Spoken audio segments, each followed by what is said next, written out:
300 years ago, armies of Lord Amirs and Padishahs found the village where Lugazardo's treasure trove is located, and interrogated the villagers for its entrance. Those who did not comply had their arms cut off. No longer able to bear watching the villagers suffer, an amputated Gemwright showed the entrance to the army. Even though the army defeated the Zayadan guarding the trove, they couldn't access the vault without the Guardian's magic. Furious, the army cut open the Zayadan's chest and took all the gems within it before leaving. The Gemwright and his child tried to repair the Zayadan, but failed. Eventually, the Gemwright's child buried the Zayadan and set up a gem trading post. Since then, their descendants strive to make the trading post prosper, hoping to gather all the missing gems and return them to its rightful owner.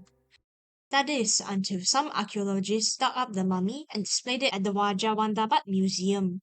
The events of Adventure That Cannot Wait for the Sun takes place in the city of Menatamai in Sargon. We see the acting curator of a museum, Anat, or Papyrus, busy with preparations for the next day's opening ceremony.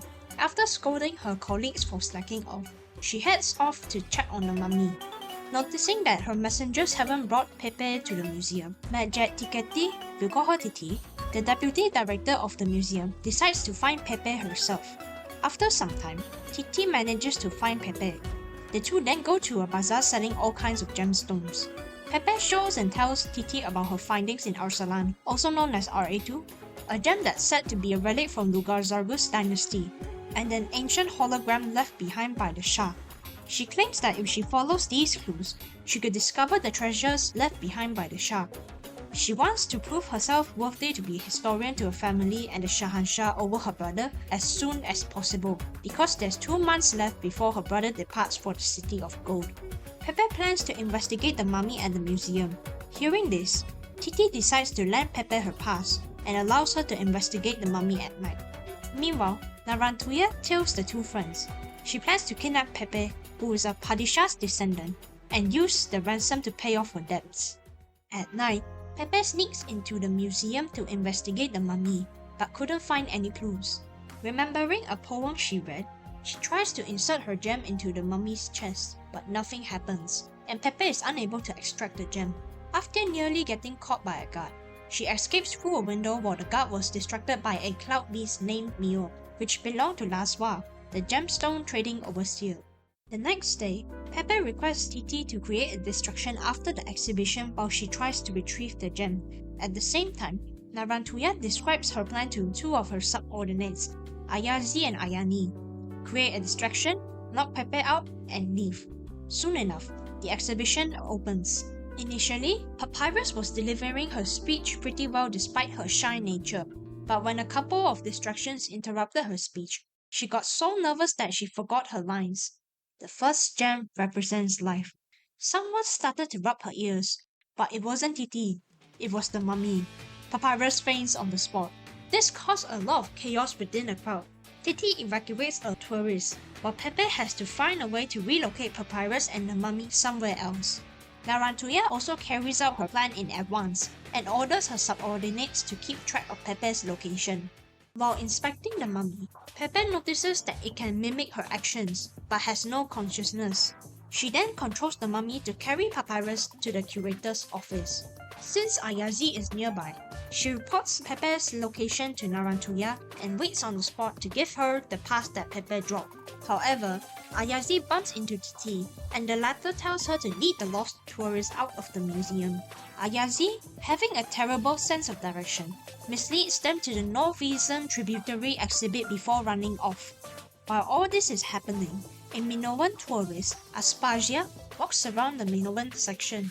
She is frustrated that the relics plundered during Sargon's colonization of Minos are displayed in a disorganized manner along with misleading descriptions, especially a pair of golden goblets from her family. Dissatisfied with Sargonia's attitude towards Minoan culture and history, she decides to take one of the goblets home.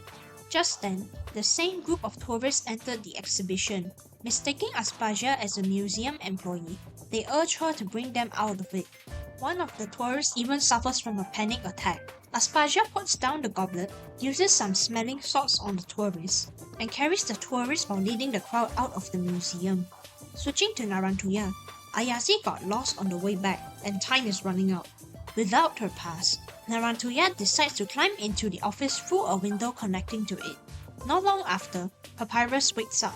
Pepe admits to her about inserting the gem into the mummy. Hearing this, Papyrus decides to give Pepe another gemstone in exchange for her family's sponsorship of the museum. The second gem represents one's memories. Pepe inserts the gemstone, but nothing happens. It doesn't even move anymore. Suddenly, both of them heard someone scream. Turns out, while Titi was trying to catch Mio running around, a jewel construct suddenly activates and breaks the display glass containing it, which startled Titi. Papyrus goes to check on Titi, while Pepe reads a book from her office. Narantuya then sneaks into the office and silently approaches Pepe with an anesthetic. Just as she almost reached Pepe, the mummy suddenly appears behind her back to stop her. They inject her with the anesthetic before throwing her out of the window. Luckily, Aspasia catches the falling woman while she was waiting for the museum to reopen. Although Pepe is oblivious to all of that, she notices the changes of the mummy and gets excited. The mummy tells Pepe his identity and name, Zubaya, a former royal bodyguard and treasure trove keeper of Lugarzargus. However, due to the memories of the vault's location being split across 5 gems, Zubaya is unable to tell her about it, and can only feel the gemstones within her proximity. No choice, Pepe and Zubaya sneak out of the museum at night to search for them, but to no avail. The next day, Ayazi and Ayani decide to earn some money while waiting for their boss to recontact them. The duo went to Laswar's gem trading post to sell a gem they fished out of the sewers, but they fumbled the bag and forgot to take Laswar's offer and ran off to the museum to work. Switching to Pepe and Zubaya, Pepe managed to find a bin to hide Zubaya so she could bring him to witness the festivities of Flood Festival, when she came across a leaflet. It is a harvest gathering competition where competitors display their most valuable possessions, and the second prize is the third gem Zubaya had been looking for. After brainstorming for a while, she decides to use her family's golden slipper as the entry.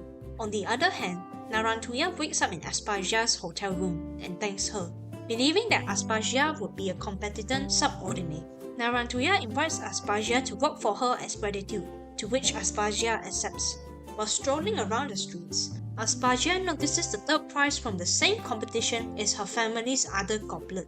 Although she is unwilling to see her hard-earned silver medal sink into the river for the celebration, Aspasia nonetheless decides to take part in the competition. In order to make sure both sides get what they want, they request or even threaten the judges to make sure they get the ranking they want. Meanwhile, Papyrus and Titi got into an argument on whether to reopen the museum and let Zubaya work as the live exhibition. Titi storms out of the museum to blow off some steam. Eventually, the prize ceremony starts. Pepe and Aspasia get the rankings they wanted. That is, until the champion accidentally broke their possession and chose to forfeit their position, leading Pepe to become first place and Aspasia in second.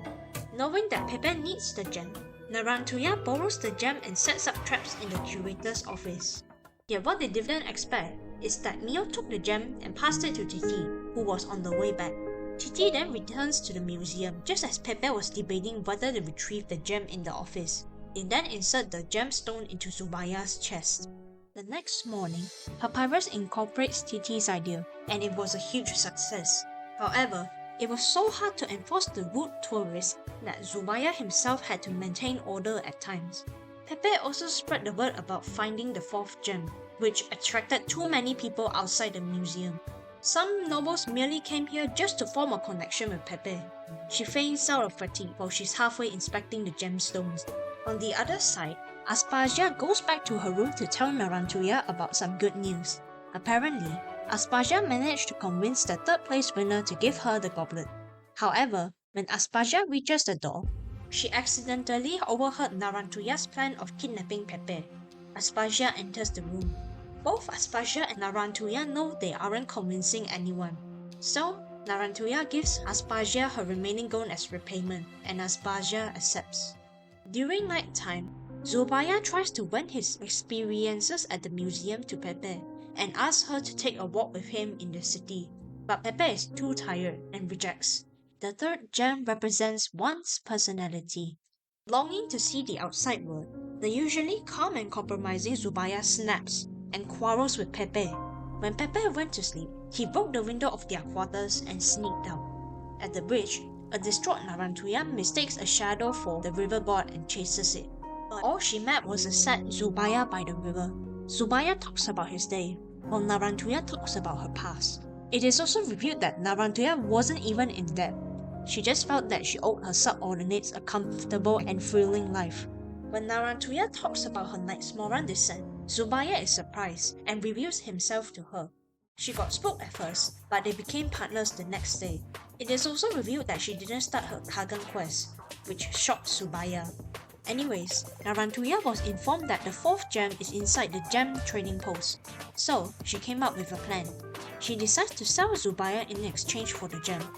However, at the last minute, Narantuya suddenly requests Laswa to pay in gold bars instead of the gem, and whispers to Zubaya to find the gem himself. Switching to the museum, Pepe is determined to find Zubaya, when Papyrus suddenly reveals the truth to her. In reality, her brother, who was favored by her family, had departed for the City of Gold 2 months ago because her father requested the envoy to come earlier. Pepe finally opens up on why she wants to be a historian for the City of Gold so badly. Both Pepe and her brother knew that they both hate sitting still with only literature in front of them, so they both fought for the position to save the other from the pain. It is also rumored that historians of the city have their tongues cut off in order to make sure they only record history in the Shahanshah's liking. Yikes! So, her brother wishes Pepe would remember him, as he very likely wouldn't see his friends and family again. Back to Zubaya. While he's searching for the gem, Laswa's pets, Mio and Wolf, reveal themselves to be beast lords. Apparently, both of them have been shrunk after Zubaya was defeated 300 years ago. Laswa's clockwork foul beast fetches the 4th gem to him. The 4th gem represents one's duties and responsibilities. Remembering his duties, Zubaya apologizes for his mistakes and promises to fulfill his duty. Laswa and Zubaya admire an ancient fresco in the bazaar while recalling their past. Zubaya reveals that the trove is actually beneath the city. Zubaya forgives Laswa's family of their sins. Zubaya also appoints the 2 beast lords to put Narantuya and Pepe into a trial. If Narantuya is related to the Great Kagan, he will open the vault to her and fulfill the Shah's promise. He also needs Pepe's help to repair the damaged trove. Strange things began to happen in the city. Jewel constructs began to run out of the museum into the city and steal gems. They even snatched the gems in the pipe systems intended for water purification, causing the water supply to be dirty. The jewel constructs also began to reconstruct the entrance of the treasure trove to its original appearance. Knowing Zubaya is behind all of this, Pepe rushes to the bazaar to find him, but encounters Mio, who forcefully brings her into Zubaya's memories. Ever since his mother died, Zubaya and his elder sister joined their father on his conquest. Despite Zubaya's young age, he became one of his father's military commanders due to his accomplishments on the battlefield, while his sister became a historian, passionate about recording the entire history of Sargon. However, Lugarzagus became less patriotic ever since he met Karandu Kagan, even inviting him to challenge the Collapsos in the Fallen Hotlands. Zubaya was involved in the battle too. After the battle, an explosion took place. Lugarzagus disappeared, and Zubaya was bedridden. Wanting to protect his father's legacy, he volunteered to become a Zayadan, while his sister swore to record her father's entire legacy. After quelling the rebellion for his brother, who rose up to the throne, Zubaya bid farewell to his sister and guarded the treasure trove, waiting for a Knight's Moran descendant to arrive. But the surviving Knight's Moran have long forgotten the promise between the 2 leaders, leaving Zubaya isolated in the trove for centuries. As for his sister, the Shahanshah forced Zubaya to cut her tongue off, and also forced her to send one of her twin sons to the City of Gold. Yep, this was the origin of Pepe's family tradition. Despite the painful memories, Pepe and Zubaya both persist to remember their family. After passing the test, Wolf tells her about Zubaya's location before dragging an unwilling Mio away. Pepe meets Zubaya, and he brings the girl to the trove using his arts. Meanwhile, Narantuya was informed by Ayazi and Ayani about the strange occurrences in the city, just as they are about to retreat to the museum. The jewel constructs surround and circle around Narantuya, but are docile, believing it to be a test from the river god. She decides to follow the jewel constructs while telling her subordinates to retreat first. After Wolf confirms her bloodline, keep in mind this is before Wolf regroups with Mio. It brings Narantuya into an illusion, attempting to guide her onto her Kagan quest. But Narantuya refuses to do so. Luckily, Aspasia just so happens to pass by the jewel constructs and chases Wolf away, shattering the illusion. The two become good friends again. Due to the pipe system being damaged, large amounts of water has been mixed with the sand to form quicksand, slowly causing the city to sink, which will kill everyone in it. In order to save her subordinates, Narantuya, along with Aspasia, volunteer to fix the pipe system. With the help of Laswa's clockwork foul beast, the duo are able to locate a leak and dig their way through. But Narantuya and Aspasia argue over who gets to inspect and fix the leak themselves. The two then enter a duel. Narantuya uses her arts to mislead Aspasia and jumps down the flowing river. In the trove, Zubaya presents the treasure of the trove to Pepe, another hologram of Lugar Sargus, hoping to dissuade Pepe from going to the City of Gold and convince her to become a Zaredan in order to accompany him. Pepe refuses. She needs to see her brother in the City of Gold. She demands Zubaya to stop destroying the city, but he couldn't. His duties are etched permanently into his original circuits. The only way to stop this is by defeating him. During the fight, Pepe has a hard time locating Zubaya due to the illusions he created. Remembering a memory of playing hide and seek, she closes her eyes, locates Zubaya's footsteps, and strikes him in the chest, moments before Zubaya hits her neck. With the gemstones cracked, Zubaya's life is coming to an end. He requests Pepe to bring him to the gem in the middle of the treasure trove. Inside the gem structure is the fifth gemstone of Zubaya. The fifth gem represents one's emotions. He was forced to lock it away so he could endure the loneliness while guarding the trove, and now he wishes to pass away as a real human. As the trove's structure starts to erode due to his passing, Zubaya's body starts to melt within the water. Pepe could only watch the golden trail as the water rises, as she loses consciousness in the flood. Narantuya arrives at the trove and realizes the leak was coming from the wall. With the city structure gradually eroding, and the trove gradually flooding as well, Narantuya quickly busts the vault door open with a statue. Unexpectedly, the treasure sinking into the crack blocked the leaking quicksand. Narantuya tries to fish for a single treasure, but accidentally saves the drowning Pepe instead, and swims up to the fountain next to the public garden. Everyone celebrates the moment. Few days after the crisis, the city has been mostly repaired. Anat resigns her job so she could explore around Terra. Ayazi and Ayani are now official staff members of the museum. Narantuya also sets off to complete her own Kagan quest, or in other words, find someone competent enough to be her subordinate. Before leaving, she hands the other goblet to Aspasia, which she stole from the museum. Though Narantuya is still sad that her journey here has been fruitless. Wolf decides to stay in the city to guard the dead, while Mio appoints Titi as his new guardian, hoping to visit the City of Gold someday. Half a year later, Anna and Pepe's essay about Zubaya gained a lot of attention worldwide. Even the Shahanshah is interested. He sends a messenger to invite Pepe to the City of Gold. I guess we know where one of the future side stories, or maybe the next summer event takes place at. Then again, I'll see ya on the next one.